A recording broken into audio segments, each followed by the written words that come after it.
Why does Shadow follow her everywhere? Maya woke to the soft clink of glass and the thin certainty that something in the apartment had shifted. For a breath, she thought she was still dreaming. Then a paw scraped the counter again, and the hallway light cut across the bedroom door. Shadow sat in the doorway, small and still, eyes shining in the dark. The glass lay on its side on the tile, a crescent of water where the rim had rolled. Shadow had nudged it down, and then walked from hallway to doorway like she always did. Maya rubbed sleep from her eyes and tried to be annoyed. Annoyed felt honest and useful, until Shadow slid between her feet and curled into the hollow of her calves. The annoyance thinned. Curiosity took its place. Maya pressed her bare toes against the cat's ribs. Shadow twined around them and blinked slow and satisfied. She then settled on the exact spot Maya had just left by the sink, as if claiming the pause. It wasn't just attention. Shadow was at the bedroom doorway when Maya brushed her teeth, in the bathroom doorway when she showered, and on the top stair when Maya returned from the subway. Sometimes Shadow dragged a toy frog to Maya's slippers and sat, eyes fixed, as if offering something and asking for an answer. Once, on a morning when Maya let the day fall away, Shadow circled 3 times and lay down where the light hit her knee. Those small rituals felt like a language Maya hadn't learned how to speak. The pattern had begun in the quiet way of household routines. On the day she'd adopted Shadow from the shelter, Maya remembered the cat hiding under the couch for 3 days, the slow rounds of trust that followed. Shadow chose when to come out. She chose where to sit. Over weeks, those choices knit into habit. Follow at thresholds, sit on abandoned clothes, wait at the stairwell. Each place where Shadow sat felt like a punctuation mark in Maya's movements. She did what most people do with puzzling pets. She asked the internet for answers. Territory, attachment, scent, boredom, safety. Each explanation felt like one tile of a mosaic. None of the tiles showed the full picture. None explained why Shadow sometimes ignored a warm sweater for the exact place Maya had just stood, or why she would leave a bowl of food to follow Maya toward the hallway. Maya moved through the small apartment and felt the question settle into her chest. It wasn't merely curiosity anymore. It was a small, steady worry. She felt protective in a way she hadn't expected. She fed Shadow and cleaned the litter and scratched the neck until purrs rose. In return, Shadow offered proximity, steady, specific, and oddly demanding. That demand shifted into responsibility. Naming what the following meant would be like making a map. If she could name it, she could act.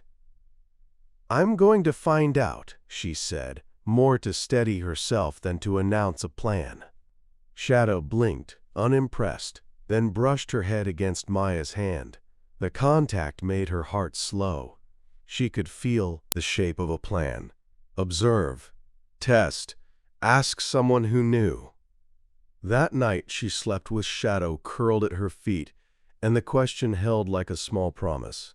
She woke before her alarm with the same certainty. Moving quietly so she wouldn't wake Shadow, she propped her phone on the top shelf of the hall closet for a clear view down the corridor. On the doorframe, she taped a yellow notepad and wrote a jagged list: date, time, follow. Each time Shadow slid after her, she would mark it. Liam, who was awake over a cup of black coffee and the patient look of someone who works nights, agreed to note when he left the apartment. "For science?" he asked, amused. "Exactly for science," Maya said, and he texted the first timestamp, 7:15, as he stepped out. Watching the footage felt like watching 2 lives unfold on top of each other. Hers, threaded with errands and routines, and Shadow's, composed of tiny decisions. The camera confirmed some feelings and surprised her with others. Shadow's activity spiked at dawn and dusk.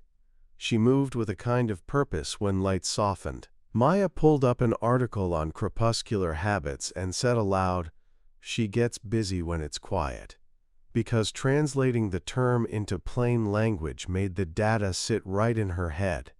It meant Shadow's attention was not random, it was an old rhythm waking in the small hours. The camera also showed a choreography of following that wasn't a straight tailing. Shadow paused at doorframes and listened, then entered as if checking whether the route belonged to her. She sniffed shoes, rubbed her cheeks on the coat rack, and sat on shirts left by the door, as if checking the map of human presence. The timestamps collected into clumps, early morning and early evening, but another detail emerged. Shadow followed more often when Maya moved through the narrow routes of the apartment, the hallway and the bathroom, than when she crossed wide-open rooms. Those bottlenecks mattered. Maya wrote it down. Routes equals high follow. Seeing the sentence on the pad felt like solving a real puzzle that mattered. It meant Shadow might be responding to risk as much as to affection. If following happened where access changed, where a door closed or the path narrowed, then Shadow was doing more than seeking company. She was watching the seams of Maya's movement. On her second night of footage, there was a decisive clip. Liam left for a shift at 23:04. Shadow watched him go and then turned to stare at the living room door where Maya would later pass. She did not follow Liam down the stairwell. She stayed at the threshold where Maya belonged. The selectivity sharpened the idea. Shadow's behavior centered on Maya, not on all people. It was not just general clinginess. It was a relationship. Maya taped frames from the footage beside the yellow pad. Shadow at a doorway, Shadow on a shirt, Shadow by the bathroom tile. They were ordinary pictures, but proof. The repetition was a map. 2 days of data had softened her annoyance into methodical tenderness. She wanted to know whether this was territory marking, instinct, or attachment. The numbers pushed her toward a mix. They also put a new weight on the following. If Shadow followed because Maya moved through risky points, then Maya owed the cat steadiness. She turned the notepad into a protocol and ran 3 simple tests across the week. Rather than the slow logbook rhythm she'd feared, she made each test decisive. Ignore attention, test sent, and change activity. First, attention. She paused at thresholds. The bedroom door, the bathroom, the front door, did nothing, and counted to 50 in her head. No eye contact, no petting. Shadow approached, nose forward and whiskers alert, then sat where Maya had stopped to watch. The first trials showed the cat testing. The later ones showed Shadow withdrawing faster if Maya kept ignoring her. Attention-seeking explained some following. When Maya answered with a single nod or a pet, the following eased. Second, scent. Maya dug through laundry and rotated shirts. Worn, fresh, Liam's hoodie left on the floor. Shadow treated them like small evidence piles, sniffing, rubbing cheeks, then curling on the fabric as if stamping a claim. When Maya put on an unfamiliar shirt, Shadow hesitated at the hall and came forward to inspect. Scent mattered, but it wasn't everything. There were clear moments when Shadow ignored the most fragrant sweater to touch Maya's hand instead, proving the live person mattered more than a piece of cloth. Third, activity. Maya staged 10-minute play sessions with the wand and laser. Sometimes Shadow pounced until she was satisfied and stayed where she fell, and sometimes she shook the excitement off and followed anyway. Tiredness reduced the following, but didn't remove it. The conclusion formed. Biology, scent, and social cues mixed to produce the pattern. Those 3 tests condensed into blunt lines on the pad. Attention works. Scent influences. Play reduces. In the margin, Maya scribbled, social cues. To answer that, she called Jordan at the shelter. You're their reference, Jordan said on the second ring. Cats look to the person they're closest to when something's ambiguous. They check to know if a door is safe or whether a noise is a threat. Maya kept the bag of treats in her lap while she talked. Shadow padded in with a low tail and sat 2 strides away, eyes up. So if I pretend to go and don't go, she uses me to decide whether to follow? Maya asked. Exactly, Jordan said. You're a signal. Your posture, your speed, your face, those tell her if it's okay. The shelter worker's words were short and human. Attachment, Jordan called it, but not like a human definition of love, more like reliance. Mrs. Alvarez, the neighbor, came by mid-week and offered the plain observation of someone who had lived with cats for decades. Watch her read your motion, she said. If you mean to go, she knows. If you don't mean to go, she'll test your face. Watching Mrs. Alvarez, Maya saw the cat respond to the smallest changes, a hand that reached for keys, a shoulder that squared for leaving. Shadow rose with intent, pressed a paw onto the shirt by the shoe rack, and sat, part marker and part guard. The tests pushed the feeling in Maya's chest, from curiosity to careful concern. She wasn't just annoyed by steps behind her now. She worried that Shadow had made a habit of treating Maya as a measuring stick for safety. That idea landed heavily. Responsibility tightened in her. It fit a small, human worry she carried. The city's nights were sometimes thin on kindness. Maya noticed how the stairwell flickered and how neighbors shouted below. She liked to keep a light on, to lock the door deliberately, to say, "I'll be right back," as if the words themselves could be a shape the cat recognized. That small routine mattered. One trial surprised her in a way the pad couldn't capture.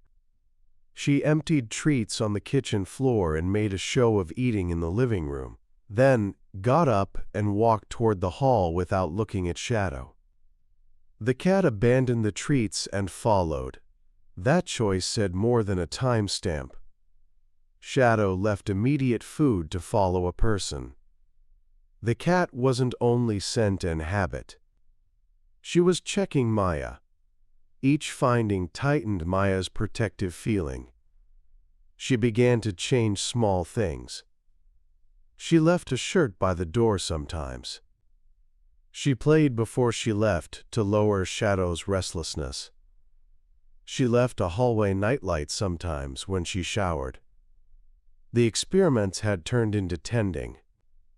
By the end of the week, Maya's pad held a tidy verdict. Ignore reduces following. Scent matters. Play helps. Social cues trump food. Attachment probable. She paused on the last line and wrote, "She follows when I mean to go," in steadier letters. The handwriting felt like a promise. The data had answered a question and handed her a duty. Jordan's words, "You're part of her decision tree," kept returning. If a cat looks to a person when actions are ambiguous, then that person becomes a kind of map. That phrasing made the pattern inescapable. Maya felt honored and nervous at once. To be someone's measuring stick meant she could lead them into safety or not. She practiced the leaving ritual in private. Liam sat on the couch with a lamp on and pretended to watch the stairwell feed while Maya ran through the motions. Play, collect bag, put on a shirt she'd worn that day, keys in hand. She kept her movements deliberate. Sometimes Shadow walked at her knee, sometimes a step behind, sometimes sat on the shirt with a paw on it, like a keeper marking time. Once, when she pretended to latch the door and then sat back down, Shadow planted herself in the doorway, facing the hall with her back to Maya. She wasn't blocking as an opponent, she was holding the line. Maya felt that action like an answer. Shadow was not a shadow of whatever moved ahead. She was an active agent choosing to mark the threshold. The cat's choices were layered. Spatial mapping, scent marking, crepuscular, rhythm, social referencing, and risk assessment. Each layer matched a piece of the plan Maya had scrawled on the pad, and together they formed a relationship. That week of experiments condensed her curiosity into care. She stopped treating the following as a nuisance. Instead, she treated it like a calibration between two lives. She started telling Shadow small truths before leaving, "Be right back," in the same simple tone she used with friends. She left shirts and a light. She was not pretending these would replace being there, but they were small tools that matched what Shadow seemed to be reading. The testing asked one last thing of her, to let Shadow choose while she kept the signs consistent. Maya thought of Mrs. Alvarez's line about reading motion, of Jordan's, "You're a signal," and of the way Liam had texted times like a steady metronome. The knowledge forced a change in daily habits, small and exact. She would make the sentences Shadow read reliable. The night of the staged exit arrived. It was the synthesis of a week's worth of tiny experiments. Maya slid the t-shirt she'd worn that day onto a chair and carried it to the entryway. It smelled like her in the blunt, honest way used cloth does. She folded it flat and left it on the shoe rack. The shirt was both beacon and marker. She set the wand toy on the floor and played for 3 minutes, enough to simulate a hunt, enough to send satisfaction through Shadow's small body. Shadow pounced efficiently, then deposited the toy near the shoes like a tidy offering. "Okay," Maya said, crouching to eye level. The phrase was quiet and clear. No drama, no overacting. She brushed under Shadow's chin with the touch she'd learned in the week. A steady, telling gesture rather than an indulgent stroke. Shadow closed her eyes and leaned in. Maya felt something loosen in her chest. This was still work, she told herself. It was also care. She picked up her keys and moved through the practiced motions. Rub the sleeve, gather the bag, say the words. Shadow followed close. Not a dog's cling, but a measured presence at her knee. At the bedroom threshold, the cat sniffed and paused exactly where she usually did. At the living room edge, she sat and watched Maya, ears forward, eyes tracking the motion of human hands. For a second, the world narrowed to a single decision that had been invisible, until it repeated enough times to be visible. Maya thought of labels, spatial mapping, scent marking, crepuscular activity, social referencing, risk assessment, and felt each one settle into a concrete motion she could name. Shadow tapped the shirt with a paw, leaned her head into the cotton, and then placed herself in front of the hallway like a small, soft wedge of intent. She marked the shirt and she waited for Maya's cue. Liam cleared his throat from the couch. "She's doing that thing again," he said softly. Maya smiled. A small, raw thing that was part pride and part exposure. She could feel the responsibility Jordan had described, the way a cat's reliance makes someone into a steward. That steadied and unsettled her at the same time. She took one step forward. Shadow pressed a paw into the shirt. The contact felt like a question. Maya could have scooped the cat, cradled her, or tried to move her away. But the experiment wasn't about force, it was about choices. Maya made hers precise. She tilted her head, tightened the small muscles in her shoulders that meant she intended to leave, and walked. Shadow rose with her, keeping the careful space she preferred. At the hall's second threshold, the corridor narrowed. Shadow slowed and sat at the rug's edge, watching Maya. Her hesitation was the tiny, private thing the footage had captured a dozen times. Maya paused, breathed slow, and said the word she now used like a ritual. "Be right back." Her voice was flat, reliable, nothing theatrical. Shadow glanced up. For a fraction of a second, the cat checked Maya's face as if reading a short sentence. Then she stepped into the hall and took up a spot at Maya's knee, sometimes a step behind, sometimes exactly aligned with her leg. When Maya paused to lock the deadbolt, Shadow watched the motion of her hands. The lock clicked. The sequence meant leaving to a cat who read actions in short, repeated phrases. At the stairwell landing, a gust lifted the stairwell's smell of dust and metal. A neighbor's voice floated upward. Shadow's fur rose along the neck for a tiny second. She checked the corridor, then looked straight at Maya for direction. Maya felt her throat tighten. When someone you trust moves away, the wanting to know whether they're safe becomes a small, very human ache. Shadow stepped ahead briefly and paused on the second step so that her body was between Maya and the open stair. She did not follow down, and she did not block Maya as an enemy. She stood guard.